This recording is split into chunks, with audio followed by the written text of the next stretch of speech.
Hello Amigos, welcome back to online with Kamal. So నా car కొనేసి అయితే 2 years అయింది. సో థర్డ్ సర్వీసింగ్ కోసం అయితే హోండే సర్వీసింగ్ సెంటర్కి అయితే వచ్చేసాను అనమాట. సో ఫస్ట్ అయితే మేనేజర్ అయితే కార్ మొత్తం ఇన్స్పెక్షన్ చేస్తారనమాట. ఎక్కడైనా డెంట్స్ ఉన్నాయా, లేకపోతే ఆల్ వర్కింగ్ ఉన్నదా లేదా, like Windows Avani, AC Avani and speedometer కూడా మొత్తం అయితే నోట్ చేసుకుంటారనమాట. దెన్ ఆఫీస్కి అయితే వెళ్తాం.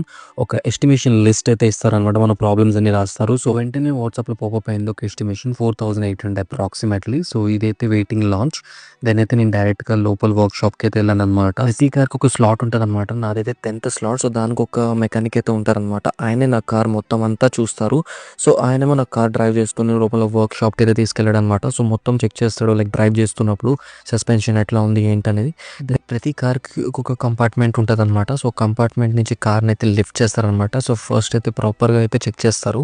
సో దాని బ్యాలెన్సింగ్ ఎట్లా ఉంది ఏంటి మొత్తం ప్రాపర్గా వాళ్ళు 4 టైర్స్కి అయితే సెట్ చేసుకొని దెన్ కార్ని కొంచెం అయితే పైకి లిఫ్ట్ చేసేసి అంతా ప్రాపర్గా ఫిక్స్ అయిన తర్వాత బోనెట్ ఓపెన్ చేసేసి అయితే oil coolant, engine coolant and wind shield water అయితే చెక్ చేస్తారు లిమిట్గా ఉందా లేదా అని. ప్రకారంగా ఎలా చెప్పాలంటే ఫస్ట్ ఇవన్నీ రీప్లేస్ చేసిన ముందైతే ఒకసారి ఇన్స్పెక్షన్ అయితే చేస్తాడు అనమాట. ఎట్లా లోపల ఆయిల్ ఎట్లా ఉంది అండ్ కూలెంట్స్ ఎట్లా ఉన్నాయని.